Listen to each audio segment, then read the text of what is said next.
মানুষ যখন আল্লাহকে পেয়ে যায়, হ্যাঁ, মানুষ যখন আল্লাহকে পেয়ে যায় তখন সে দুনিয়ার আসল বাস্তবতা বুঝতে পারে, দুনিয়া কি জিনিস। আলী রাদিয়াল্লাহু আনহুর একটা বই পড়ছিলাম, ওনার যে মানে দর্শনগুলা, ওনার যে মানে চিন্তাভাবনাগুলো, ওনার কিছু লেখা ছিল, কিন্তু এগুলো সব জায়গায় আসে নাই। এই বইগুলো সবাই পায় না, কিন্তু রেয়ার বই। তো ওখানে দুনিয়ার এক্সাম্পল দিচ্ছেন তিনি বলছেন দুনিয়া এমন জায়গা যেখানে কেউ যদি ডুব দেয়, সমুদ্রে ডুব দেওয়ার মতো জাস্ট ডুব দেয়, তাহলে তার আমল, যত নেক আমল, সব আমল কমে আসবে। এটা কিন্তু বাস্তব। দুনিয়াতে ডুব দিবেন আপনি, দেখবেন আপনার নেক আমলগুলো কমে আসতেছে। তিনি বলছেন দুনিয়া হচ্ছে সাপের মতো। কেমন? সাপের মতো। ধরতে নাকি খুব সফট লাগে, ধরতে খুব স্পর্শ করতে সফট মনে হয়, কিন্তু এর বিষ যদি একবার ঢুকে দেয় শরীরে, আর রেহাই নাই। কথাগুলোর গভীরতা অনেক।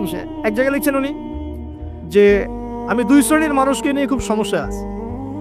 এক শ্রেণী হচ্ছে যারা জাহেল আবেদ, মানে ইবাদত করে, অনেক ইবাদত করে কিন্তু জাহেল, জ্ঞান নাই কিন্তু ইবাদত করে, এদেরকে নিয়ে আমি খুব সমস্যা আছে।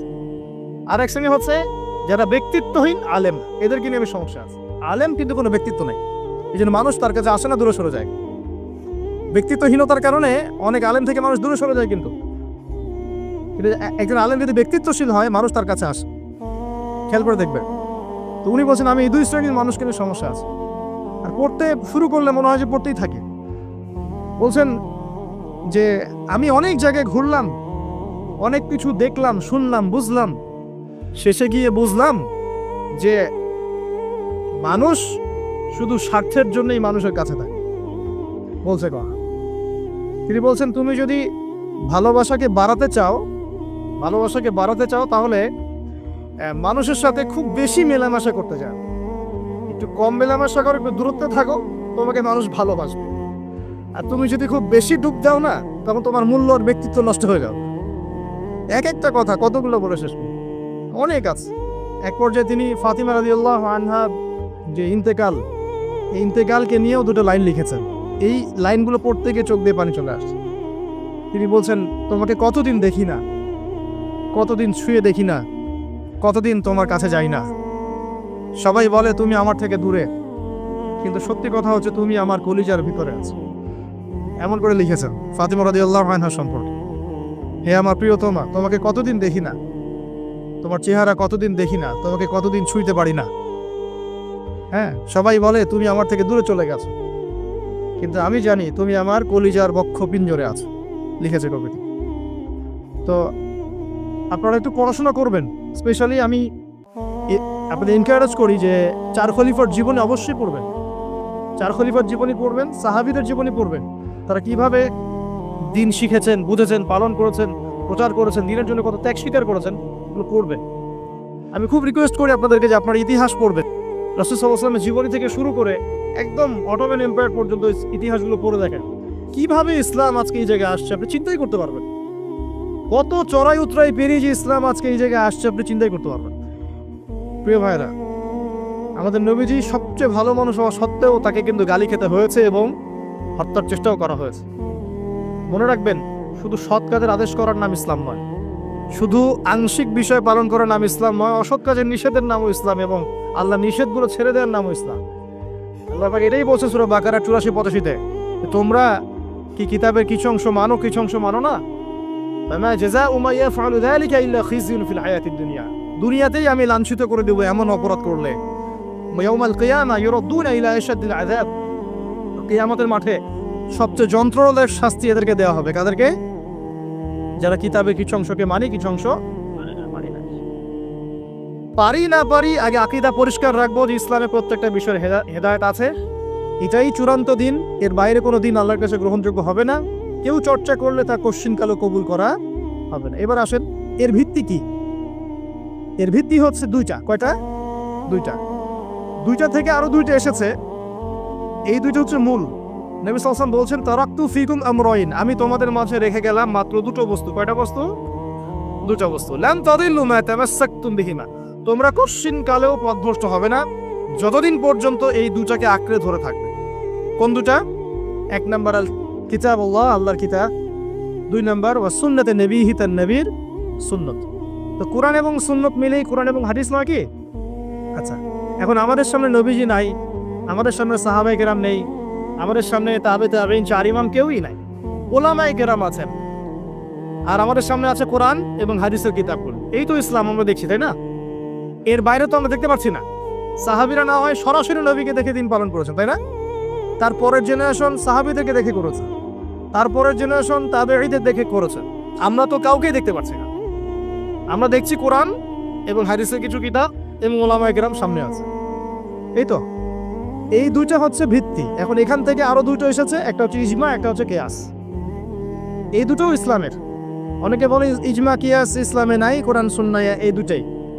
ইজমা এবং কিয়াস গুরুত্বপূর্ণ, কারণ ইজমা, সাহাবীদের ইজমা, এটা একটা খুব গুরুত্বপূর্ণ জিনিস। এবং কিয়াস ছাড়া আপনি অনেক মাসআলা বের করতে পারবেন না। ইয়াবার শব্দ কোরআনে আছে না নাই? ইয়াবা নাম শুনেছেন? শুনেন নাই? না শুনলেই ভালো। তো এই শব্দটা কি কোরআনে আছে নাকি? নাই। কোরআনে মাদকের কথা আছে। কিসের কথা? মাদক। এখন কিয়াস দরকার নাই। এই যে একটা মাসআলা, একটা মূলনীতিকে কেন্দ্র করে আরেকটা মাসআলাকে বের করা, ইস্তেহাদ করার যে মূলনীতিগুলো, এগুলো কিয়াস থেকে আসে। এটা কিয়াস। এটা ছাড়া আপনি অনেক মাসআলাই বের করতে পারবেন না সমসাময়িক। তো অবশ্যই কোরআন সুন্নাহ ইজমা কিয়াস চারটাই লাগবে। এখন কথা হচ্ছে, এইগুলো তো আর আমরা সরাসরি পালন করতে পারবো না। পারবো? বুঝাচ্ছি, একটু বোঝেন। মনে করেন সামনের দিনগুলোতে দেখবেন বিচ কয়েন আসবে। কি কয়েন? হয়তো অলরেডি অনেক কান্ট্রিতে চলেও আসছে। এখানে কতদিন এটা লঞ্চ হবে আল্লাহ ভালো জানেন, কিন্তু বিটকয়েন মার্কেটে আসছে। এটাকে ক্রিপ্টোকারেন্সি বলে। কি বলে? পেপার মানি নিয়ে যে কথাগুলো বলেছিলাম, কিছু তো ফলেছে নাকি ভাই? কিছু তো ফলেছে। আচ্ছা, সামনে আরো ফলবে ইনশাআল্লাহ। সাস্টেইনেবল অ্যাসেট যেগুলো আছে সেখানে সম্পদ ইনভেস্ট করেন। আপনার জমি জমা থাকলে চাষবাস করা শুরু করেন। সাস্টেইনেবল অ্যাসেট যেগুলো, সেগুলোতে ফোকাস করেন। এমন কোনো জায়গায় অনেক বেশি সম্পদ ইনভেস্ট করে দিয়েন না যেটা পরে আপনার মানে পথে বসার কারণ না হয়ে যায় আমার। তো ক্রিপ্টোকারেন্সি মনে করেন চলে আসছে, এখন আপনি বোঝেন না ক্রিপ্টোকারেন্সি কি জিনিস, এটা হালাল না হারাম, এটা জায়েজ না জায়েজ, এগুলো মাসালা কি সবাই জানে? জানে কি? এটার জন্য কোরআন সুন্নাহ জ্ঞান লাগবে, ইকোনমিক্সে জ্ঞান লাগবে না, পড়াশোনা লাগবে। এখন সরাসরি কোরআন এবং হাদিসের বইগুলো চর্চা করে আপনি কি এর সমাধান বের করতে পারবেন কি না? পারবেন? আপনার কি সেই জ্ঞান আছে, যোগ্যতা আছে? আর সেই যোগ্যতা কি সবার আছে? অল্প কিছু মানুষের থাকতে পারে, যারা ওলামায়ে কেরাম, তাদের এই যোগ্যতা। তাদের মধ্যেও হয়তো কিছু মানুষের নাও থাকতে পারে না, কিন্তু বরেণ্য ওলামায়ে কেরাম যারা, তাদের মাঝে এগুলো থাকবে ইনশাআল্লাহ। এখন আপনি কি করবেন? কোরআন সুন্নাহকে পালন করার স্বার্থে ওলামায়ে কেরামের দ্বারস্থ হবে এবং তাদের কাছে মাসালগুলো জেনে নেবেন। তাহলে আপনি একা একা চর্চা করে বিভ্রান্ত হওয়ার সুযোগ থাকবে। এই বিষয়টা খেয়াল রাখবেন। এখন নতুন কিছু ফিতনা আসছে যে কিছু মানুষ, সবাই না, অল্প কিছু মানুষ কোরআন সুন্নাহ নিজে নিজে পড়াশোনা করেই সব কিছুর সমাধান বের করতে চাচ্ছে। এটা ঠিক না। সব কিছুর সমাধান বের করতে হলে মুস্তাহিদ হতে হবে, আর সবাই মুস্তাহিদ হতে পারবে না। সবাই কি আবু হানিফা রাহিমাহুল্লাহ হতে পারবে নাকি? সবাই কি ইমাম শাফিঈ হবে নাকি? সবাই কি আহমদ বিন হাম্বল হতে পারবে? সবাই কি ইমাম মালিক হতে পারবে? পারবে না। অতএব জ্ঞান চর্চার স্বার্থে, দিন পালনের স্বার্থেই ওলামায়ে কেরামের দ্বারস্থ হতে হবে, হকপন্থী ওলামায়ে কেরাম। এমন ওলামায়ে কেরামের কাছে আবার যায় না যার সকালে চা খাওয়ার সময় একটা ফতোয়া থাকে, বিকেলবেলা একটা মাই খায়, রাত্রে ফতোয়া আবার উঠে যায়। এই জায়গায় হচ্ছেন না, তাহলে সমস্যা। ঠিক আছে? তো আল্লাহ পাক আমাদের বরেণ্য ওলামায়ে কেরামদেরকে হেফাজত করুন, দোয়া করি, এবং তাদের নেক হায়াতে বরকত দান করুন, এবং তাদের মাধ্যমে দিনের আরো বড় বড় খেদমত আঞ্জাম দেওয়ার তৌফিক আল্লাহ পাক দান করুন। এবং যুব সমাজকে রিকোয়েস্ট করবো যে আপনারা ডিটাচড হয়ে থাকবেন, ওলামায়ে কেরাম থেকে ডিটাচড হয়ে আপনারা দিন পালন করতে যাবেন না, তার সাথে সম্পর্ক রেখে দিন পালন করবেন ইনশাআল্লাহ। আল্লাহ সহজ করুক। এখন এই ভিত্তি পেয়ে গেলাম, এবার শেষ করার আগে আমি মূলনীতিগুলো বলে শেষ করছি। এই মূলনীতি কি ইসলামে? শোনেন, এই জায়গাটা একটু ভালো করে শোনেন। নবী সাল্লাল্লাহু আলাইহি ওয়াসাল্লাম বসে আছেন মসজিদে। একজন ব্যক্তি আসলেন, ব্যক্তির গায়ে ধবধবে সাদা জামা, চুলগুলো কুচকুচে কালো, এবং তাকে মদিনার কেউ চিনে না। লা ইউরা আলাইহি আসারুস সাফর, তার গায়ে সফরের কোনো চিহ্ন দেখা যাচ্ছে না। তিনি আসলেন, এসে নবী সাল্লাল্লাহু আলাইহি ওয়াসাল্লামের হাঁটুর সাথে হাঁটু লাগিয়ে দিয়ে বসে পড়লেন। বসে নবীজিকে 4টা প্রশ্ন করলেন। কয়টা প্রশ্ন? 4টা। তার মধ্যে প্রথমটা হচ্ছে আখবিরনি আনিল ইসলাম, হে মুহাম্মদ সাল্লাল্লাহু আলাইহি ওয়াসাল্লাম, আমাকে ইসলাম সম্পর্কে বলো যে ইসলাম কি। ইসলাম কি জিনিস, ইসলামের ব্যাখ্যা কি, সংজ্ঞা কি? নবীজি বলছেন সাল্লাল্লাহু আলাইহি ওয়াসাল্লাম, আর ইসলাম হচ্ছে আন তাশহাদু আল লা ইলাহা ইল্লাল্লাহ, তুমি সাক্ষ্য দিবে যে আল্লাহ ছাড়া কোনো ইলাহ নাই, ওয়া আন্না মুহাম্মাদান আবদুহু ওয়া রাসূলুহু, এবং মুহাম্মদ সাল্লাল্লাহু আলাইহি ওয়াসাল্লাম আল্লাহর বান্দা এবং রাসূল। এটা এক নাম্বার ইসলামের ভিত্তি। এটা নাম্বার 1 হলো কালিমা। কালিমার মধ্যে দুইটা অংশ। কয়টা অংশ? একটা হচ্ছে লা ইলাহা ইল্লাল্লাহ, মানে আল্লাহ পাকের তাওহীদ ছাড়া অন্য কোনো কিছু চলবে না। 2 নম্বর হচ্ছে মুহাম্মদুর রাসূলুল্লাহ, মানে নবীর সুন্নাত ছাড়া অন্য কোনো সুন্নাত চলবে না। সিম্পল। লা ইলাহা ইল্লাল্লাহ মানে আল্লাহ ছাড়া কিছুই নাই, মানে আল্লাহ ছাড়া কোনো রিজিক দাতা নাই, কোনো পালনকর্তা নাই, কোনো সন্তান দাতা নাই, কোনো জীবন দাতা নাই, কোনো মৃত্যু দাতা নাই, কোনো বিধান দাতা নাই, আল্লাহ ছাড়া কিছুই না। মানে আল্লাহ পাকই সব, আল্লাহ থেকে সব হয়। নাকি অন্য কোনো ইলাহ আছে? আস্তাগফিরুল্লাহ, অন্য কোনো ইলাহ আছে? নাই। এটা হচ্ছে শিরক মুক্ত তাওহীদের স্টেটমেন্ট। লা ইলাহা ইল্লাল্লাহ মানে শিরক মুক্ত তাওহীদ। শুধু এটা মুখের জিকির না, পালন করে দেখাতে হবে। যদি ইবাদত বন্দেগীতে আপনি আল্লাহর দাসত্ব করেন, সেজদা দেন, আল্লাহকে সেজদা দেন, ইবাদতে লা ইলাহা ইল্লাল্লাহ ঠিক আছে। অর্থনীতিতে গিয়ে আপনি সুদ খাচ্ছেন, আল্লাহর বিধান মানছেন না, ওখানে লা ইলাহা ইল্লাল্লাহ ঠিক নাই। বুঝতে পারছি না? জীবনের সব ক্ষেত্রেই লা ইলাহা ইল্লাল্লাহ আনতে হবে, তারপরে তো হবে লা ইলাহা ইল্লাল্লাহর কায়েম। ব্যাপারটা তো হইল না কিছু। 2 নম্বর মুহাম্মদ রাসূলুল্লাহ মানে আপনি অন্যের মন গড়া কোনো আদর্শ, দর্শন, সুন্নাত ফলো করতে পারবেন না। আপনাকে মুহাম্মদ সাল্লাল্লাহু আলাইহি ওয়াসাল্লামকেই রোল মডেল মানতে হবে। এর নাম মুহাম্মদ রাসূলুল্লাহ। যদি কেউ মুহাম্মদ রাসূলুল্লাহ বলে অন্য কাউকে তার আদর্শ মেনে চলে, তাহলে মুহাম্মদ রাসূলুল্লাহ কেটে গেছে। এখানে একই কথা। নামাজে দাঁড়িয়েছেন, রাসূলের মতো নামাজ পড়ছেন, মাশাআল্লাহ। রোজা করছেন রাসূলের মতো, হজ উমরা সব রাসূলের তরিকায় হচ্ছে, তাসবিহ তাহলিল সব রাসূলের তরিকায় হচ্ছে। অর্থনীতিতে গিয়ে আর রাসূলের তরিকা চলে না, তাহলে এখানে আর মুহাম্মদ রাসূলুল্লাহ থাকলো না। আমি মনে হয় বুঝাতে পারছি না। মানে জীবনের সব ক্ষেত্রেই লা ইলাহা ইল্লাল্লাহ মুহাম্মদুর রাসূলুল্লাহ থাকতে হবে, শুধু একটা অংশে নয়। এটা 1 নাম্বার। 2 ওয়ান তুকিমাস সালাহ, এবং যখন তুমি সালাত কায়েম করবে। ইসলামের 2 নম্বর পিলার কি? সালাত কায়েম করা। সালাতের বিষয়ে জাস্ট 2টো হাদিস বলে দিই আমি, তাহলে আপনার যথেষ্ট হবে ইনশাআল্লাহ। একটা হাদিসে নবীজি বলেন, মান তারাকা সালাতান মুতাআম্মিদান ফাকাদ কাফার। কেউ যদি ইচ্ছাকৃতভাবে নামাজকে ছেড়ে দেয়, সে ব্যক্তি কিন্তু কুফরি করলো। কি করলো? আমরা যারা নামাজ পড়ছি না, আমরা কিন্তু কুফরির মধ্যে আছি। মুয়াজ বিন জাবাল রাদিয়াল্লাহু আনহু নবীজি বলেন, মান তারাকা সালাতান মুতাআম্মিদান ফাকাদ বারিআত মিন জিম্মাতিল্লাহ। কেউ যদি নামাজ ছেড়ে দেয়, ফরজ নামাজ তার উপর ছেড়ে দেয়, ত্যাগ করে, সে ব্যক্তি আল্লাহর জিম্মাদারি থেকে মুক্ত হয়ে গেল। আল্লাহর জিম্মাদারি নাই তার উপরে, আল্লাহ পাকের কোনো রেসপন্সিবিলিটি নাই তার উপরে। আল্লাহ ছেড়ে দিয়েছেন তাকে, যাও। একটা হাদিস আছে, বাইনা রাজুলি ওয়া বাইনা শিরকি ওয়াল কুফরি তারকুস সালাহ। একজন আল্লাহর বান্দা আর একজন কাফের মুশরিকের মাঝে পার্থক্যই নামাজ। নামাজ নাই, ইসলাম নাই। শুধু আইওয়া শোডাউন দিয়ে কিচ্ছু হবে না ভাই। অথচ নামাজ আগে ঠিকঠাক মতো পড়তে হবে। পড়তে হবে না ভাই? আমাদের যুব সমাজ এখন রাত 3:30টায় খেলা দেখতে ওঠে। তাহাজ্জুদে ওঠার সুযোগ হচ্ছে না, ফুরসত হচ্ছে না। 3:30 4টা হলেও উঠতে হবে, অ্যালার্ম দিয়ে রাখবে, আর্জেন্টিনার খেলা আছে। কিন্তু আরেক ঘন্টা পরে ফজরের নামাজ, ওই খেলা দেখি ঘুম, ফজরের নামাজ নেই। এই যে ঢাকায় দেখলেন না, ছবি দেখলে মনে হয় একটা তিল পরিমাণ জায়গা নেই মানুষের দাঁড়ানো। পর্দার সামনে একটা তিল পরিমাণ জায়গা নেই মানুষের দাঁড়ানো। হই হুল্লা করতেছে, নাচছে, গাচ্ছে, স্মোক করতেছে, ড্রিঙ্কস করতেছে। মিডিয়া এগুলোকে প্রমোটও করতেছে। মিডিয়া প্রমোট করতেছে মানে কি? মিডিয়া দেখাচ্ছে মানে বিশ্ব কত ভালো আছে এখন, কত সুখ আমাদের। হ্যাঁ, আমাদের সুখী সুখ, খালি সুখে সমৃদ্ধ জীবনযাপন করতেছে, খেলা দেখতে নাচতেছে নাকি? অথচ দেখেন ইকোনমিক সেকশনের কি অবস্থা, দেখেন কি অবস্থা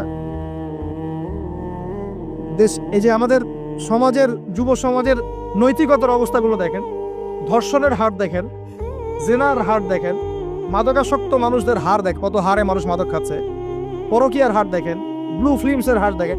ওদের ভাবখানে এমন যে খুব সুখ আমার জীবনে, খেলো আর খেলো। খেলার দলিল তো কোরআনে আছে তো। হ্যাঁ, আল্লাহ পাক বলছেন এই দুনিয়ার জীবনটা হচ্ছে খেলতামাশার দোকান। খেলার দলিল কোরআনে তো আছে।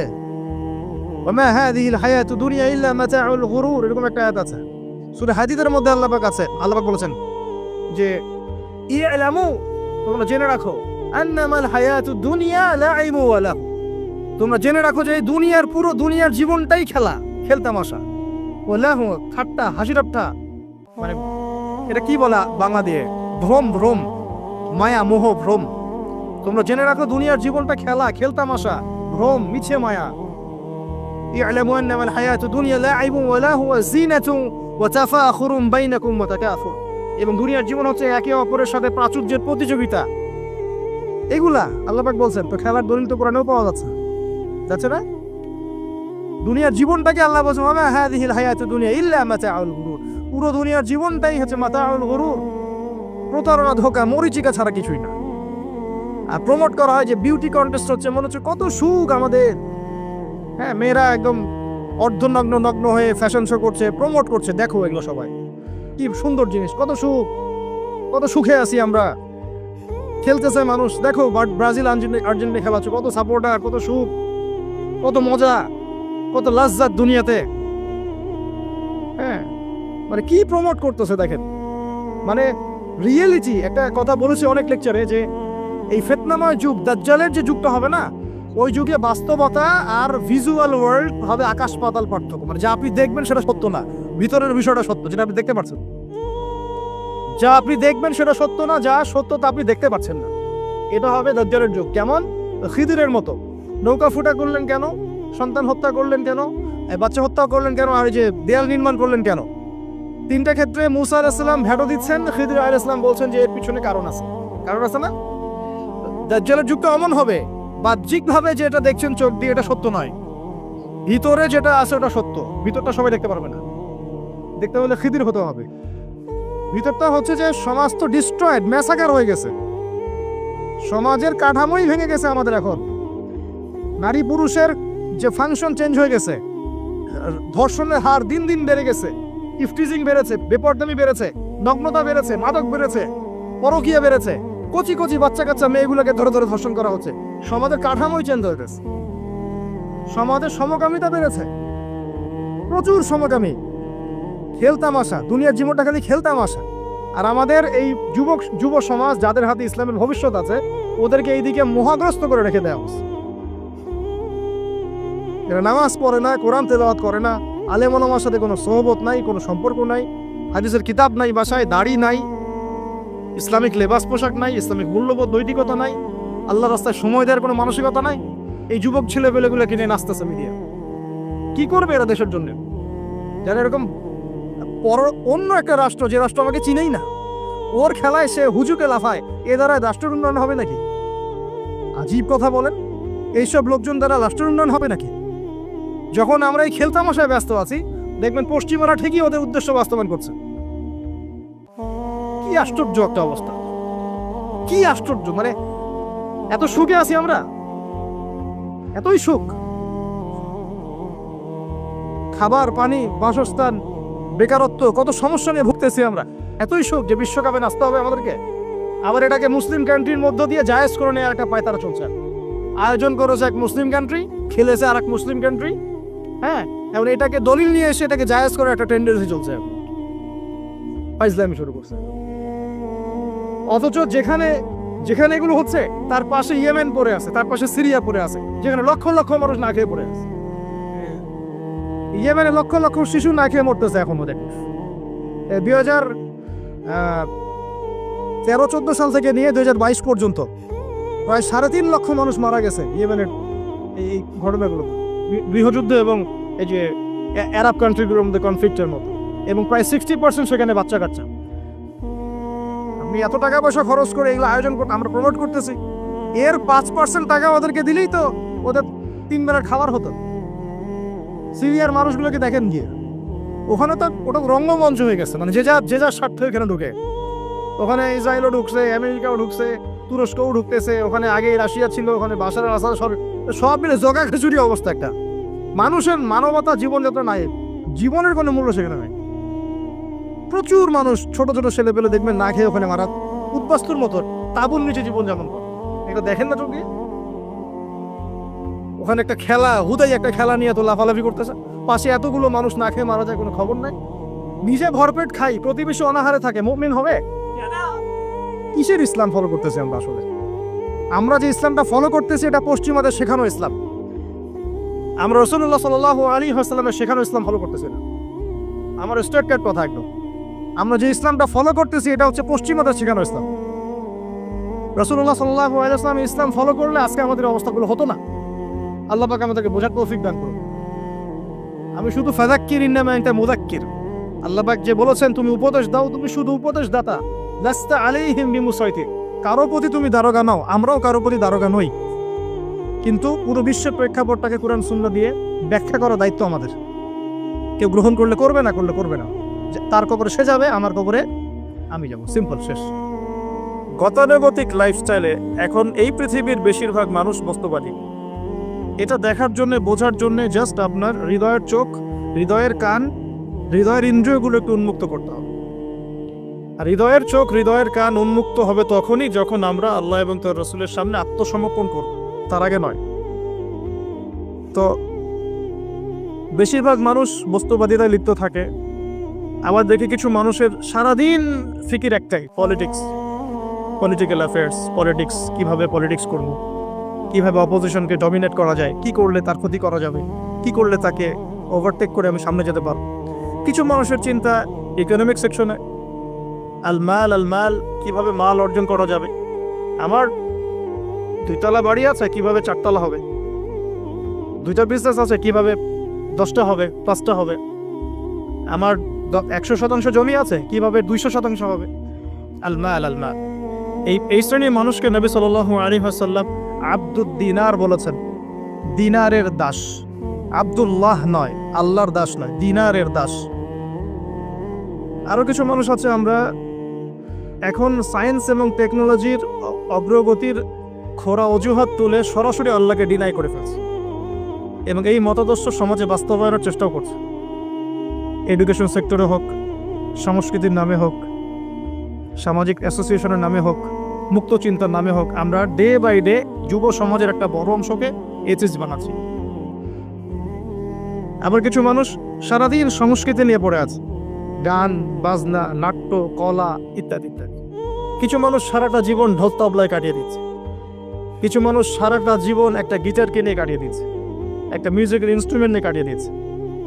কিছু কিছু দিনী বোন সারাটা জীবন অপসংস্কৃতির অন্ধ অনুকরণে কাটিয়ে দিচ্ছেন। এবং আপনাদের কাছে, সরি ফর মাই ল্যাঙ্গুয়েজ, অনেক সময় মনে হচ্ছে সৌন্দর্যই সবকিছু। আল্লাহ রাব্বুল আলামিন হয়তো বা মনে হয় আমার বাহ্যিক সৌন্দর্য দেখেই বিচার করবেন আপনাদের উপর। কিছু কিছু যুব সমাজ সারাদিন PUBG, free fire, mobile games, addiction, YouTubing, Facebooking, অস্থির অবস্থা, অস্থির। ঠান্ডা মাথায় 1 সেকেন্ড বসে চিন্তা করতে যাচ্ছে না যে তাকে আল্লাহ বা কেন সৃষ্টি করেছে। তো এইরকম ভেরিয়াস কাইন্ডস অফ পিপল আমাদের এই সমাজের মধ্যে, যে কোনো কান্ট্রির দিকে আপনি তাকাবেন এই দৃশ্যটাই পাবেন। এর মধ্যে গুটি কয়েক কিছু মানুষ আপনি পাবেন, ওয়া কালিলুম মিন ইবাদিয়াশ শাকুর, আমার শুকরগুজার বান্দা আল্লাহ বলেছেন খুব অল্প হবে। অল্প কিছু মানুষ ইসলাম চর্চা করার চেষ্টা করছে। আমি ওই সেন্সে কথা বলছি না যে সারা বিশ্বে 200 কোটি মুসলিম, 300 কোটি মুসলিম, 500 কোটি মুসলিম, বাংলাদেশে 90% মুসলিম। এই ধরনের গতানুগতিক পরিসংখ্যানে আমি বিশ্বাস করি। যখন ইসলামের ডেফিনেশনটা আপনি আজকে বুঝে যাবেন বাসায়, তখন আপনি নিজেও চিন্তা করবেন যে আসলে আমরা মুসলিম আছি কিনা। সংখ্যা তো বসিয়ে দিলাম 90% মুসলিম, ঠিক আছে। তো গুটি কয়েক কিছু মানুষ আল্লাহর পরোয়া করেন, তার রাসূলের পরোয়া করেন, তার কিতাবের প্রতি সম্মান প্রদর্শন করেন। এই মানুষগুলোর মধ্যে কয়েকটা ভাগ আছে। এক ভাগ মানুষ পরিপূর্ণ মুমিন, মাশাআল্লাহ, আমরা দোয়া করি আল্লাহ পাক তাদের সংখ্যা বাড়িয়ে দেন। এক ভাগ মানুষ আছেন পরিপূর্ণ মুসলিম, উদখুলু ফিস সিলমি কাফার উপর আমল করে, অর্থাৎ তোমরা পরিপূর্ণরূপে ইসলামে প্রবেশ করো, এই আয়াতের উপর তারা আমল করে। এক শ্রেণীর মানুষ আছেন মুযাবযাবিনা বাইনাহুম, মানে ডান বামের মাঝখানে থাকেন, যখন স্রোত যেদিকে সেদিকে ফ্লো। এবং এর মধ্যে কিছু দাড়ি টুপিওয়ালা মানুষও আছে, যেদিকে ফ্লো সেদিকে কথা, যেদিকে ফ্লো সেদিকে অ্যাক্টিভিটিস। তার নিজস্ব একটা স্বতন্ত্র অবস্থান নাই, এটাই হক, এরকম একটা অবস্থান নাই। কিছু মানুষ আছেন আল্লাহ এবং তার রাসূলকে বিশ্বাস করেন, কিন্তু কাজ করতে গিয়ে কবিরা গুনাহে লিপ্ত হচ্ছে, সুদ খাচ্ছে, মদ খাচ্ছে, জেনা করছে, পরকায়ে লিপ্ত হচ্ছে, হারাম অ্যাফেয়ার্সে আছে, নোংরা মুভিজ দেখছে, আস্তাগফিরুল্লাহ। কিছু মানুষ আছেন পার্ট টাইম মুসলিম, শুক্রবারে আপনি তাদেরকে পাবেন, ঈদের দিনে পাবেন, কোন একটা কনফারেন্সে পাবেন, আপনি 5 ওয়াক্ত নামাজে পাবেন না। আপনি এর মধ্যে পাবেন কিছু প্রোটেস্ট্যান্ট মুসলিম। প্রোটেস্ট্যান্ট কেমন? কালিমা তো পড়েছি, লা ইলাহা ইল্লাল্লাহ, আল্লাহ মাফ করে দিবেন, এই যে চিন্তা মাথায় বসিয়ে নিয়েছে, সে আমলকে ইমানের অংশ মনে করছে না। কালিমা একদিন পড়েছি, লা ইলাহা ইল্লাল্লাহ মুহাম্মাদুর রাসূলুল্লাহ, ব্যাস আমি জান্নাতে চলে যাব। Protestant version of Islam. এরকম অনেক ভার্সন আছে ইসলামের মধ্যেই। কেউ আছে সুবিধাবাদী মুসলিম, কেউ ফাসেক মুসলিম, কেউ জালেম মুসলিম, কেউ আছে মোনাফেক টাইপের, কেউ প্রোটেস্ট্যান্ট। খাঁটি আল্লাহর বান্দা, খাঁটি মুমিন, খাঁটি মুসলিম, এই মানুষগুলোকে মোটিভেট করার জন্য আজকের টপিক। আসুন কিছু মহামানবের গল্প শুনি। শুরু করতে চাই আমাদের আদি পিতা আদম আলাইহিস সালামকে দিয়ে। কেন এত বড় লম্বা ভূমিকা দিলাম? কারণ আমরা কেউ প্রোটেস্ট্যান্ট মুসলিম থাকতে চাই না। আমরা পরিপূর্ণ কোরআন এবং সুন্নাহ অনুসরণ করতে চাই। পরিপূর্ণ কোরআন এবং সুন্নাহ আমার ব্যক্তি জীবন, আমার পারিবারিক জীবন, আমার অর্থনৈতিক জীবন, আমার সামাজিক জীবন, ইনশাআল্লাহ আল্লাহ যদি তৌফিক দান করেন আমার পলিটিক্যাল লাইফেও থাকবে ইনশাআল্লাহ। এই কনসেপ্টের নাম ইসলাম। এই কনসেপ্টকে ডিনাই করলেই মুনাফিক হয়ে যাবে। কেউ মানতে পারুক বা না পারুক এটা পরের ইস্যু, কিন্তু আগে আমার আকীদা ঠিক করতে হবে, ইসলাম এটা। এখন আমি প্রথমে শুরু করব আমার ব্যক্তিগত জীবন থেকে। আমি সালাত দিয়ে স্টার্ট করব, আমি সওম রাখবো, বেশি বেশি নফল ইবাদত করব, কোরআন তেলাওয়াত করব, দান সাদাকা করব, ভালো কাজে অংশ নিব, সৎ কাজে আদেশ করব, অসৎ কাজে নিষেধ করব। আমি আমার ব্যক্তি জীবনটাকে ইসলামাইজড করব সবার আগে। আমি সবার আগে বড় স্তরে যাব না, এটাই সুন্নাহ। এরপরে আমার একটা পরিবার আছে। আমার পরিবার, আমার মা, আমার বাবা, আমার স্ত্রী, সন্তান, সবাইকে নিয়ে পরিবার। তাদেরকে ইসলামের মধ্যে রাখার দায়িত্বটা আমার। আমার সমাজ আছে, সমাজে আমি যতটুকু পারি ইসলামকে ইম্পোজ করব। ইকোনমিক সেকশনে গিয়ে আমি হালাল হারামে পরোয়া করব না এমন মানুষ হব না। আমি সেখানে হালাল খাবো, হারাম থেকে দূরে থাকবো। যদি আল্লাহ পাক আমাকে পলিটিক্যাল ক্ষমতা দেন, আমি আমার জায়গা থেকে চেষ্টা করব ইসলামকে ইম্পোজ করার জন্য। অ্যাটলিস্ট কুফর, শিরক এবং তাগুতকে এস্টাবলিশ করব না। কিছু করতে পারি না পারি, অ্যাটলিস্ট কুফর, শিরক এবং তাগুতকে এস্টাবলিশ করব না। মোটা দাগে কথা বললে অনেক হার্ড কথা হয়ে যায়। পুরো ওয়ার্ল্ডের গ্লোবাল অ্যাফেয়ার্সই এখন তাগুতের উপরই আছে। আপনি কত বড় সংস্থার নাম নেবেন? World bank, IMF, United Nations. কোনো অ্যাসোসিয়েশনের মধ্যে 100% কেন 10% ইসলাম নাই। তো এখন আমাদের করণীয়, নিজের ব্যক্তি জীবন থেকে যখন ইসলাম বিদায় নিচ্ছে তখন ওই লেভেলে কথা বলাই তো আমার জন্য দুষ্কর। এটা তো অপরাধ, আমার জন্যই অপরাধ। তো আমাদের ফার্স্ট অফ অল স্টার্ট করতে হবে ব্যক্তি জীবন থেকেই, দেন পরিবার, সমাজ, গ্র্যাজুয়ালি উই উইল অ্যাডভান্স ইনশাআল্লাহ তাআলা। এখন আকীদাকে স্পষ্ট করলাম। আল্লাহ পাক সূরা মুলকের মধ্যে একটা কথা বলছেন, এই আয়াতটা থেকে আমি সামনে যাচ্ছি। আল্লাহ পাক, আপনারা সবাই সূরা মুলক আজকে তেলাওয়াত করবেন বাসায় গিয়ে, কারণ রাতের বেলা সূরা মুলক পড়াটা কিন্তু সুন্নাহ। এখানে আল্লাহ রাব্বুল আলামিন একটা কথা বলেছেন, তাবারাকাল্লাযী বিয়াদিহিল মুলক ওয়া হুয়া আলা কুল্লি শাইইন কাদির। আল্লাহ পাকের হাতেই রাজত্ব, কর্তৃত্ব, তিনি সমস্ত বিষয়ের উপর কর্তৃত্বশীল। আল্লাযী খালাকাল মাউতা ওয়াল হায়াতা, যিনি মৃত্যু এবং জীবন সৃষ্টি করেছেন। কি রিজনে, কি কারণে? লিয়াবলুয়াকুম আইয়ুকুম আহসানু আমালা। আল্লাহ পাক দেখতে চান আমাদের মধ্যে আমলে আহসানকে। অনেক লেকচারে আমি আহসান শব্দটার অ্যাপ্রোপ্রিয়েট ব্যাখ্যা পাইনি স্কলারদের কাছে, লেকচারারদের কাছে। হাসান শব্দটার সুপারলেটিভ ফর্ম হচ্ছে আহসান। হাসান মানে হচ্ছে ভালো, উত্তম, ভালো, খাবারটা ভালো। আহসান খাবারটা অনেক বেশি ভালো। হাসান মানে উত্তম, আহসান অনেক বেশি উত্তম। বলি আমরা কবির মানে বড়, আকবার সবচেয়ে বড়, তগীর মানে ছোট, আসগর মানে সবচেয়ে ছোট। এটাকে বলা হয় ইসমে তাফজিলের সিগা, মানে সুপারলেটিভ ফর্ম ইংরেজিতে আমরা যেটা বলি। তো আল্লাহ পাক এই আয়াতে একটু খেয়াল করে দেখেন, আল্লাহ পাক কিন্তু আমাদেরকে গতানুগতিক মুসলিম হিসেবে দেখতে চাচ্ছেন না। আল্লাহ পাক বলছেন, আমি দেখতে চাই তোমাদের মধ্যে আমলে আহসানকে। ব্যাস এই শব্দটা যদি বুঝতে পারি আজকের আলোচনার ভিতরে ঢুকতে পারবো। আমি কি আহসানটা বোঝাতে পেরেছি? আল্লাহ পাক দেখতে চান না আমাদের মধ্যে আমলে, আকীদায়, ঈমানে, তাকওয়ায়, এগুলোতে গতানুগতিক কে। আল্লাহ পাক দেখতে চান আমাদের মধ্যে আমলে বেস্ট কে, শ্রেষ্ঠটাকে। এখন কোরআনের পাতাগুলো যদি ঘেটে আমরা শেষ করি একটা খতম দিয়ে একটা মাসে, চেষ্টা করবেন 1 মাসে 1 খতম দেওয়ার জন্য, আল্লাহ তৌফিক দান করুন। প্রতিদিন 1 পারা করে পড়লে 1 মাসে 1 খতম হয়ে যায়। আর বছরে অন্তত একবার পুরো কোরআনটা অর্থসহ পড়তে হবে। পারা যাবে ইনশাআল্লাহ? বছরে অন্তত একবার পুরো কোরআনটাকে অর্থসহ আমরা পড়ার চেষ্টা করব। এই পাতাগুলো যদি আমরা উল্টাই তাহলে দেখব কোরআনের মধ্যে আল্লাহ রাব্বুল আলামিন কাফেরদের কথা বলেছেন, জালেমদের কথা বলেছেন, ফাসিকদের কথা বলেছেন, মুত্তাকি মুমিন মুসলিমদের কথা বলেছেন। এবং আল্লাহ পাক যে শব্দটা চাচ্ছেন আমাদের কাছে আহসান, এই আহসান কিছু মানুষের কথা আল্লাহ পাক কোরআনে বলেছেন। আজকে ওইটাই গল্প। সূরাতুল বাকারার আয়াত নাম্বার 207-8 এই দুটো আয়াত একটু পড়ে দেখবেন। আল্লাহ পাক বলছেন ওয়া মিনান নাস বাদা আউযু বিল্লাহি মিনাশ শাইতানির রাজিম ওয়া মিনান নাস, আল্লাহ বলছেন মানুষের মধ্যে কিছু মানুষ আছে, সবাই না। ওয়া মিনান নাস, মানুষের মধ্যে কিছু মানুষ আছে যারা কিনা মাইয়াশরি নাফসাহু বিতিগা মারদাতিল্লাহ, যেই মানুষগুলো আল্লাহ পাকের সন্তুষ্টির জন্য তাদের নফসটাকে বিক্রি করে দিয়েছে। সুবহানাল্লাহ, চারটাখানি কথা না কিন্তু। মানুষের মধ্যে আল্লাহ কিন্তু সূরা বাকারায় বলেছেন শুরুর দিকে মানুষের মধ্যে কিছু মানুষ আছে যারা মুমিন, কিছু মানুষ আছে যারা কাফের, কিছু মানুষ আছে যারা মুনাফিক, শুরুর দিকে পাবেন। এখানে আল্লাহ পাক বলছেন মানুষের মধ্যে কিছু মানুষ আছে যারা তাদের নফসটাকে আল্লাহর সন্তুষ্টির জন্য বিক্রি করে দিয়েছে। সুবহানাল্লাহ, মানে তাদের জীবনের মূল থিমটাই হচ্ছে আল্লাহ পাকের সন্তুষ্টি অর্জন করা। কোনো কিছুকেই তারা আল্লাহর সন্তুষ্টির উপর প্রাধান্য দিবে না। যদি কোটি টাকার অফার আসে হারাম, সে সেটা রিজেক্ট করবে, আল্লাহ নারাজ হবে। একটা সুন্দরী মেয়ে যদি জেনার অফার করে, সে রিজেক্ট করবে, কারণ সে আল্লাহকে ভয় করে।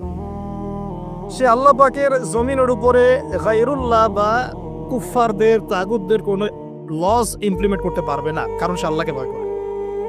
সে ইকোনমিক লাইফে হালাল হারামের পরোয়া করে চলবে, কারণ সে আল্লাহকে ভয় করে। সে তার পরিবারে পর্দা এস্টাবলিশ করবে, বিকজ সে আল্লাহকে ভয় করে। মানে আল্লাহ পাকের সন্তুষ্টির জন্য নিজের নফসটাকে, জান মাল সবকিছুকে বিলিয়ে দিয়েছে। এই মানুষগুলোর সম্পর্কে আল্লাহ বলছেন ওয়াল্লাহু রাউফুম বিল ইবাদ, এই মানুষগুলোর প্রতি আল্লাহ পাক রাউফ হবেন, কোমল নরম সফট হয়ে যাবে। সুবহানাল্লাহ, কোমল নরম সফট মানে কি? কিয়ামতের মাঠে ডাকা হবে, এই গুনাহগুলো করেছিলে? জি আল্লাহ, আমি এই গুনাহগুলো করেছি। আল্লাহ পাক পর্দা দিয়ে দেবেন, পর্দার পরে বলবেন যে দুনিয়াতে তোমার এই গুনাহগুলো আমি গোপন করে রেখেছিলাম, আজকেও সবগুলো গোপন করে দিলাম, জান্নাতে চলে যাও। আল্লাহু রাউফুম বিল ইবাদ, আল্লাহ পাক তার বান্দার প্রতি রাউফ, কোমল হবে। দুনিয়াতে রাউফ কেমন? যে কোনো বিপদ আপদ বালা মুসিবতে সেই ব্যক্তি হাঁটু গেড়ে আল্লাহর কাছে চাবে, আল্লাহ আমার এই সমস্যা, আল্লাহ আমার এই সমস্যা, আল্লাহ আমার এই সমস্যা। আল্লাহু রাউফুম বিল ইবাদ, আল্লাহ পাক ওই বান্দার প্রতি সফট, কোমল হয়ে যাবে। এগুলোর অনেক প্রমাণ আমি আমার জীবনেও পেয়েছি, এগুলো আমি পাবলিকলি বলতে পারবো না, আর আমি ব্যাখ্যা করতে পারবো। আর এমন কিছু বিষয় আছে যেগুলো আসলে মানুষকে বলেও বোঝানো যায় না। বড় বড় স্কলারদের কিতাব এখন যখন পড়ি, তারা বলেন কি বলবো, তোমরা তো বুঝবেই না। মানে এমন একটা লেভেলে মানুষ চলে যায় যে ওই লেভেলের কথা সবাইকে বোঝানো যায় না। কিভাবে বলবো, কিভাবে ব্যাখ্যা করবো, কোন আবেগ নিয়ে আসবো, কোন সত্য নিয়ে আসবো, আমি আপনাকে বোঝাতে পারবো না। এরকম একটা অবস্থান থাকে। একজন সাহাবীর নাম বলি আলী ইবনে আবি তালিব রাদিয়াল্লাহু আনহু। আপনি তার পুরো জীবনী পড়লে তাকে খুব সফট পাবেন, নিজেকে গোপনকারী পাবেন, খুব বেশি উচ্ছ্বাস প্রকাশকারী পাবলিক ফিগার, হ্যাঁ, এই যে আমরা শো অফ, নিজেকে জাহির করা, আপনি পাবেন না তাকে। এবং তিনি শেষ জীবনে কি বলেছেন জানেন? শেষ জীবনে বলেছেন যে জ্ঞান আমি নবী সাল্লাল্লাহু আলাইহি ওয়াসাল্লামের কাছ থেকে পেয়েছি, সেগুলোকে সুষ্ঠুভাবে বন্টন করার মতো কাউকে পেলাম না জীবনে। মানে একটা লেভেল থাকে মানুষের, আল্লাহ তাকে মারেফত লাভের, যে লেভেলে গিয়ে মানুষ সবার সাথে আমভাবে কিছু বলতে পারে না। আমি ওই লেভেলে কিছু ফিল করছি, কিছু নির্যাস পাচ্ছি যে আমি আপনাকে বোঝাতে পারছি না। যাই হোক, আল্লাহ পাক রউফ মানে এত সফট হবেন, জীবনের যে কোনো পদে আপনি আল্লাহকে ডাকবেন, আল্লাহ আপনাকে তাৎক্ষণিক সাড়া দিবেন। ইনশাআল্লাহ, ইনশাআল্লাহু আযজা ওয়া জাল। এখন পাতাগুলো ঘাটলে আমরা প্রথম এইরকম কোন মানুষকে পাই যারা নিজের নফসটাকে আল্লাহর জন্য উৎসর্গ করে দিয়েছেন? 1 নাম্বার পাচ্ছি আমরা আমাদের আদি পিতা আদম আলাইহিস সালাম। আজকে ডিটেইলস আয়াত বাই আয়াত বলার সময় পাচ্ছি না, তবে আমি তামারি বলছি, আপনারা একটু বাসায় পড়ে নেবেন। আদম আলাইহিস সালামকে আল্লাহ রাব্বুল আলামিন নিজের হাত দিয়ে সৃষ্টি করেছেন। সুবহানাল্লাহ। এখন আল্লাহ পাকের হাত কি, কেমন, কিভাবে ব্যাখ্যা করতে পারবো না, এবং এই ব্যাখ্যা করা আমাদের জন্য জরুরি নয়। আল্লাহ পাক যা বলেছেন বাস, কোনো কিছুর সাথে সাদৃশ্যপূর্ণ নয়, কোনো কিছুর এক্সাম্পল তার সাথে শোভনীয় হবে না। জাস্ট আল্লাহ পাক বলেছেন খলাকতু বিয়াদাই, আমি আদমকে সৃষ্টি করেছি আমার 2 হাত দিয়ে, বাস এই পর্যন্ত ফুল স্টপ। এগুলো হচ্ছে কোরআন সুন্নাহর কিছু মূলনীতি। আল্লাহ পাক বলেছেন আর রহমান আলাল আরশ ইস্তাওয়া, রহমান আরশের উপরে সমুন্নত। কোন হালতে কি অবস্থায় আছেন ব্যাখ্যা করতে পারবো না, দরকার নাই, ফুল স্টপ। আদম আলাইহিস সালামকে সবচেয়ে বড় যে নেয়ামত আল্লাহ পাক দিয়েছেন সেটা হলো আদম আলাইহিস সালামকে আল্লাহ পাক তার পক্ষ থেকে ইলম শিক্ষা দিয়েছেন। সুবহানাল্লাহ, আল্লাহ পাক প্রথমেই তাকে সৃষ্টি করে ফেরেশতাদেরকে দিয়ে সিজদা করার নাই। আল্লাহ পাক তাকে আগে জ্ঞান শিক্ষা দিয়েছেন। সূরা বাকারা শুরুর দিকে আছে ওয়া আল্লামাল আদামা আসমা কুল্লাহা, আমি আদমকে যত রকম জ্ঞান আছে, আসমা কুল্লাহা মানে যত রকম নাম এবং জ্ঞান আছে সবই শিখিয়েছি আদম আলাইহিস সালামকে। উম্মাহ আজকে পিছিয়ে পড়েছে আদম আলাইহিস সালাম এই মহামানবের জ্ঞানতাত্ত্বিক সুন্নত না নিয়ে। আজকে আমরা লেকচার শুনতে চাই, ইউটিউব ফেসবুক থেকে দিন শিখতে চাই, আমরা জ্ঞান অর্জন করতে চাই না। আপনি একটা লেকচারে ডাকেন, আপনি 2-3 লাখ লোক পাবেন, বাংলাদেশেই তো হচ্ছে 2-3-4-5 লাখ লোক, কিন্তু আপনি 5 লক্ষ লোককে 6 মাস একটা সিস্টেমেটিক সিলেবাস দিয়ে পড়াশোনা করতে বলেন, দে উইল ডিনাই। শুরু করে দেন, দেখবেন তার মধ্যে 10 জন বাকি আছে, বাকি সবাই রিজেক্ট করেছে। উম্মার সবচেয়ে বড় সমস্যা এখন, ইয়াংদেরকে স্পেশালি বলছি, জ্ঞানতাত্ত্বিক রেভলিউশনের ঘাটতি আছে। আমরা অনেক কিছু করতে চাই, অনেকে দাওয়ার কথা বলেন, জিহাদ ফি সাবিলিল্লাহর কথা বলেন, ইসলাম প্রতিষ্ঠার কথা বলেন, জ্ঞান অর্জন করতে চান না। ইলম অর্জন ছাড়া আপনি কিছুই করতে পারবেন। আমরা জানি যে আদম আলাইহিস সালামকে এবং তার স্ত্রী হাওয়া আলাইহিস সালামকে জান্নাতে রাখা হয়েছে। সেখানে ওই যে ফেরেশতাদের মধ্যে লুকিয়ে থাকা জিন যার নাম ইবলিস, সে সিজদা করে নাই। ইবলিস কিন্তু ফেরেশতা ছিল না, এটা ভুল কথা। ইবলিস কানা মিনাল জিন্নি ফাফাসাকা আন আমরি রাব্বি, ইবলিস ছিল জিন জাতির একজন যে তার রবের আদেশকে লঙ্ঘন করেছিল। ইবলিস ফেরেশতা ছিল না, এটা ভুল কনসেপ্ট। এমন না সে ফেরেশতা ছিল পরে শয়তান হয়ে গেছে, না, সে কখনোই ফেরেশতা ছিল না, সে জিন জাতির একজন ছিল। বিকজ এই পৃথিবীতে মানুষের আগে জিন জাতির অবস্থান ছিল, এর পূর্বে হয়তো আরো কিছু ছিল, আমরা জানি না, আল্লাহ পাক গোপন করে দিয়েছেন, আমরা জানি না। এখন ইবলিস সিজদা করেনি কেন?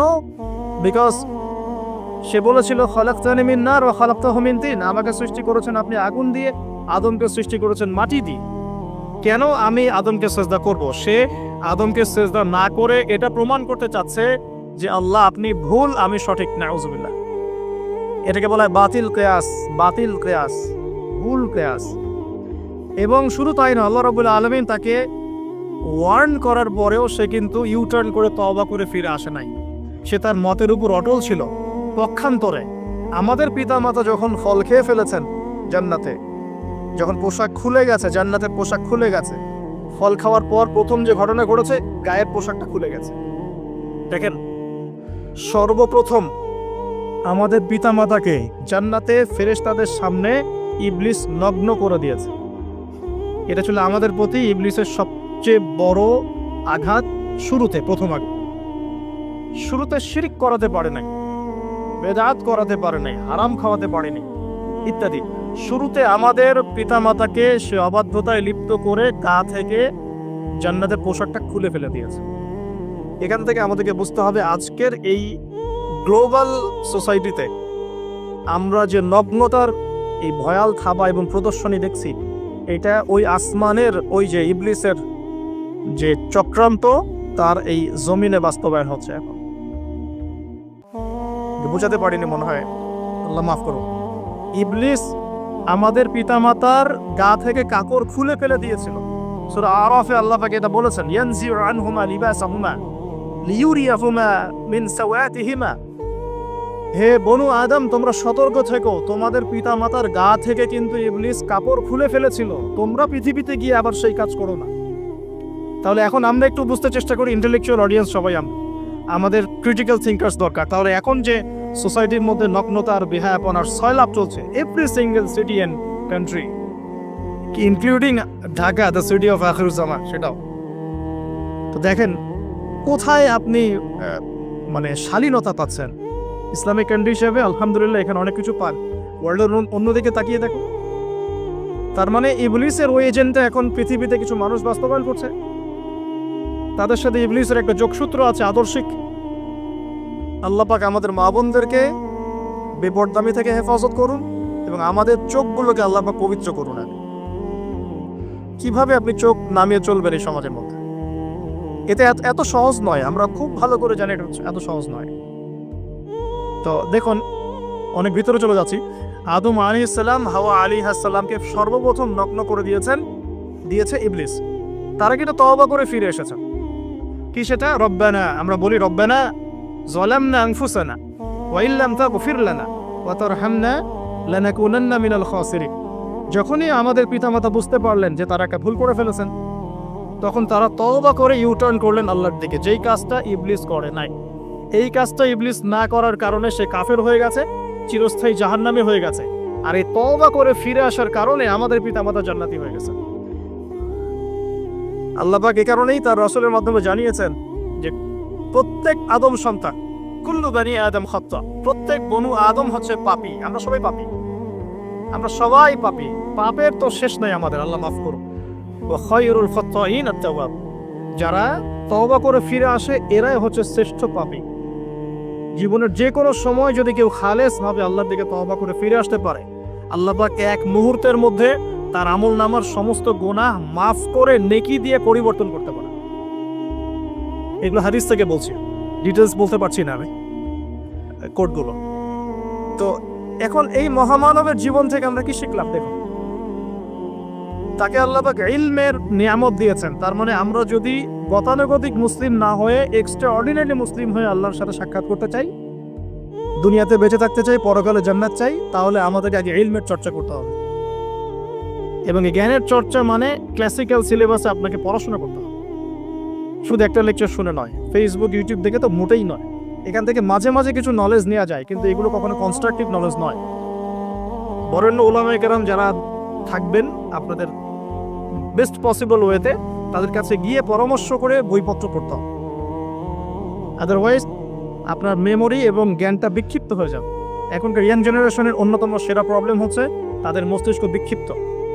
তাদের মস্তিষ্কে কনস্ট্রাকটিভ কোনো সিলেবাসে পড়াশোনা নাই। আজকে এই বই, কালকে ওই বই, কালকে আদনান ভাইয়ের লেকচার, পরশুদিন আজহারি ভাইয়ের লেকচার, তারপরের দিন আরেক ভাই, তারপর আরেক ভাই। আবার সমাজে তো এক একজন এক এক কথাও বলছে, তখন তার মাথাটা পুরো পাজলড, হ্যাঁ, ম্যাসাকার্ড। এই মাসালা এটা বলছেন, ওই মাসালা ওইটা, তার ওইটা কি হবে, ওইটা কি হবে। সলিউশন হচ্ছে ক্লাসিক্যাল ইসলামিক সিলেবাস পড়াশোনা করতে হবে। আমি খুব শর্ট করে গেলে সাবজেক্টগুলো বলে দিই আপনাদের। 1 নম্বর, ফার্স্ট অফ অল কোরআনুল কারীম। কোরআনুল কারীমের মধ্যে থাকবে authentic recitation, translation, Quranic grammar এবং অ্যারাবিক ল্যাঙ্গুয়েজ, 4টা বিষয়। তারপর থাকবে হাদিসের নবী সাল্লাল্লাহু আলাইহি ওয়াসাল্লাম। হাদিসের মধ্যে সহজ হাদিসের কিতাবগুলো পড়তে হবে। ফর এক্সাম্পল মিশকাতুল মাসাবিহ, রিয়াদুস সালিহিন, বুলুগুল মারাম, আপনার ফয়জুল কালাম, হাদিসে আরবাঈন, এরকম কিতাবগুলো আগে, তারপরে আস্তে আস্তে আস্তে আপনি কঠিন কিতাবের দিকে যাবেন। তবে এগুলো ওস্তাদ ছাড়া হয় না। এরপর দরকার হচ্ছে সিরাত, নবী সাল্লাল্লাহু আলাইহি ওয়াসাল্লামের পবিত্র জীবনী। এই জীবনী যার জানা নাই, সে তার জীবনটাকে রাসূলের সিরাতের আলোকে মেলাতে পারবে না। এবং দ্বীন ইসলাম নিয়ে কিছু করতে চাইলে রাসূলের সিরাতের সুন্নাহ মাফিক করতে পারবে না। এরপর দরকার ইকোনমিক্সের জ্ঞান, ইসলামিক ইকোনমিক্স অবশ্যই। তারপরে দরকার হচ্ছে ইসলামিক ইতিহাসের জ্ঞান, ফিকহের জ্ঞান, আকীদার জ্ঞান, উসুলের জ্ঞান। এভাবে একটা কনস্ট্রাকটিভ সিলেবাস দাঁড়ায়। তারপরে গিয়ে একজন মানুষের জ্ঞানটা পাকাপোক্ত হবে। সময় লাগুক 10 বছর, 15 বছর, 20 বছর। আমরা দোয়া করি আল্লাহর কাছে, আল্লাহ পাক আগামী পুরো 20 বছর আমাদেরকে পড়াশোনা করার তৌফিক দান করুন। করতে থাকবো। আমাদের বেশি কথা বলার দরকার নেই, করতে থাকবো, জানতে থাকবো। এখন তাহলে আমরা আজকে প্রথম একটা লেসন পেলাম, গতানুগতিক মুসলিম না হয়ে এক্সট্রা অর্ডিনারি মুসলিম হতে হলে প্রথমে এই মহামানবের জ্ঞানতাত্ত্বিক শিক্ষা নিতে হবে, ইলমের মেহনত হবে ইনশাআল্লাহ তাআলা। আল্লাহ পাক আমাদের সবাইকে জ্ঞানের মেহনত করার তৌফিক দান করুন এবং আমাদের পরিবারে জ্ঞান প্রতিষ্ঠার তৌফিক দান করুন, আমাদের বাচ্চাদের মধ্যে সেই জ্ঞান প্রবেশ করানোর তৌফিক দান করুন। আর প্রয়োজন হচ্ছে তাওবা। আদম আলাইহিস সালাম ভুল করেছেন, আমরাও ভুল করি, কিন্তু শয়তানের পাল্লায় পড়ে ভুল করলেই তার তাবেদারি করতে হবে না, বরং যখনই আমাদের স্মরণ হবে আমরা ইউটার্ন করবো আল্লাহর দিকে তওবা করে। দ্বিতীয় মেসেজ হচ্ছে বেশি বেশি তওবা ইস্তেগফার করব। দিনে কমপক্ষে 100 বার পড়তে পারি আস্তাগফিরুল্লাহাল্লাযী লা ইলাহা ইল্লা হুয়াল হাইয়ুল কাইয়্যুম ওয়া আতুবু ইলাইহি, অথবা এতটুকু অ্যাটলিস্ট আস্তাগফিরুল্লাহ ওয়া আতুবু ইলাইহি, আস্তাগফিরুল্লাহ ওয়া আতুবু ইলাইহি, বাস এতটুকু। নবী সাল্লাল্লাহু আলাইহি ওয়াসাল্লাম দিনে 100 বার তওবা করতেন, কোন হাদিস এসেছে 70 বার তওবা করতেন। এরপর একটু সামনে যাই, কোরআনের পাতা উল্টালে দেখবো আরেকজন নবীর নাম আসে, আরেকজন মহামানবের নাম, তার নাম হচ্ছে নূহ আলাইহিস সালাম। এই মানুষগুলো যাদের কথা বলছি তারা কিন্তু কেউ গতানুগতিক মুসলিম ছিলেন না, ছিলেন তারা এক্সট্রা অর্ডিনারি মুসলিম ছিলেন। আমি তাদের থেকে নলেজ নিচ্ছি। এবার আসি কোরআনের পাতা একটু সামনে গেলে দেখবো আরেকজন নবীর নাম চলে আসে, নূহ আলাইহিস সালাম। নাম শুনেছেন? সামারি 950 বছর দিনের দাওয়াত দিয়েছেন। সুবহান। এক্সট্রা অর্ডিনারি মুসলিম হতে হলে আমাদেরকে দাওয়াতি কাজ করতে হবে, তার আগে হয়েছে জ্ঞান অর্জন করতে হবে। এই দাওয়াতি কাজটা হবে মধ্যম পন্থায়, শৈথিল্যতাবাদ না, চরমপন্থা না, মধ্যমপন্থী থাকবো ইনশাআল্লাহ। এখানে অনেক সময় মধ্যমপন্থী থাকতে গিয়ে কিছু মানুষ হিকমতের দোহাই পেরে শৈথিলতাবাদী হয়ে যায়। আমি মনে বুঝাতে পারি না, কিছু মানুষ মধ্যম পন্থার দাওয়াতের কথা বলেও হিকমতের দোহাই দিয়ে কখনো কখনো শৈথিল্যতাবাদী হয়ে যান। এটাও ঠিক ওটাও ঠিক, এটাও চলে ওটাও চলে, এদিকে চলে আসে। আবার কিছু মানুষ মধ্যম পন্থার কথা বলে অনেক সময় খুব ওভার এগ্রেসিভ পদক্ষেপে চলে যান। দুটোই উম্মার জন্য ক্ষতিকর।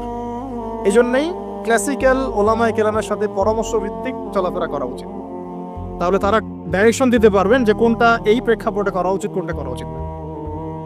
তো নূহ আলাইহিস সালামের জীবন থেকে আমরা শিখছি দাওয়াতের মেহনত করতে হবে। এটা আমি আজকেও শিখলাম নতুন করে। নিজের মতেই মনে হলো যে আমার সামনে যে ভাই গাড়ি ড্রাইভ করছেন তাকে তো দুটো কথা বলতে পারতাম, কেন বললাম না? যে ইমামের পিছনে নামাজ পড়ে আসলাম তাকে তো দুটো কথা বলতে পারতাম, কেন বললাম না? বলতে পারতাম যে ইমাম সাহেব আপনি শুনুন, নবী সাল্লাল্লাহু আলাইহি ওয়াসাল্লাম বলেছেন দুনিয়ার সবচাইতে নিকৃষ্ট চোর হচ্ছে সে ব্যক্তি যে রুকু সেজদা ঠিকমতো আদায় করে না। চুরি করলে চোরের হাত কেটে ফেলতে হয়। যদি কেউ আমার ফোনটা চুরি করে, ইসলামিক লস কি বলছে? তার হাতটা কেটে ফেলতে হয়। আর নবীজি বলছেন সবচেয়ে নিকৃষ্ট চোর সে ব্যক্তি যে ব্যক্তি রুকু সেজদা ঠিকমতো আদায় করে না। তো আমরা এরকম দাওয়াতের অনেক ক্ষেত্র পাই। নিজেও ফিল করলাম যে না, আসলে মনে হয় আমি পরিপূর্ণ দায়ী হতে পারছি না। আমি তো এই যে বিমানে আসলাম তার কেবিন ক্রুদেরকে দাওয়াত দিতে পারতাম, অ্যাটলিস্ট শালীনতার একটা আয়াত শোনাতে পারতাম যে এই পোশাকগুলো মেয়েদের পরা উচিত নয়। যে পোশাকটা আপনি পরে আছেন, আকাশে উঠছি, সুবহানাল্লাহ, 1 সেকেন্ডের মধ্যে প্লেন ক্র্যাশ করতে পারে। Possible or not possible? 1 সেকেন্ডের মধ্যে। সেখানে আমি কিভাবে আল্লাহর জিকির বাদ দিয়ে বেহায়াপনে লিপ্ত হতে পারি? বিশ্বাস করেন, হয়তোবা আমি একটু দুর্বল মনের মানুষ কিনা জানি না, কিন্তু আমি এয়ারে উঠলে আমার সবসময় ফিকির থাকে লা ইলাহা ইল্লাল্লাহ লা হাওলা ওয়ালা কুওয়াতা ইল্লা বিল্লাহ আস্তাগফিরুল্লাহ ওয়া আতুবু ইলাইহি। মানে আমি মনে হয় যে আল্লাহ পাক ধরে রেখেছেন আমাকে, এটা ফিল করে আল্লাহ ধরে রেখেছেন বলে যেতে পারছি। ওখানে আমরা কিভাবে নগ্নতা প্রদর্শনী করতে পারি, কিভাবে করতে পারি? তো দাওয়াতের অনেক ক্ষেত্র সামনে আসে। আপনার সন্তানকে, আপনার স্ত্রীকে, আপনার প্রতিবেশীকে, ড্রাইভারকে, সবজিওয়ালাকে আমরা দাওয়াত দিতে পারি। বাট আমি মনে হচ্ছে যে আমি আসলে কথাটা বলছি বড় গলায়, আমি এখন নিজে ওটা হতে পারি নাই। আল্লাহ পাক আমাদেরকে হওয়ার তৌফিক দান করুন।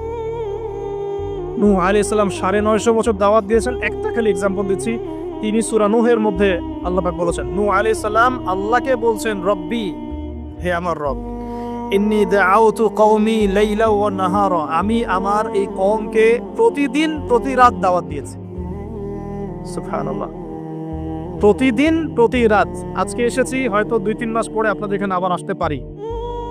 প্রতিদিন প্রতি রাত কিন্তু আমি দাওয়াতি কাজ করতে পারছি না, আমরা কেউই করছি না।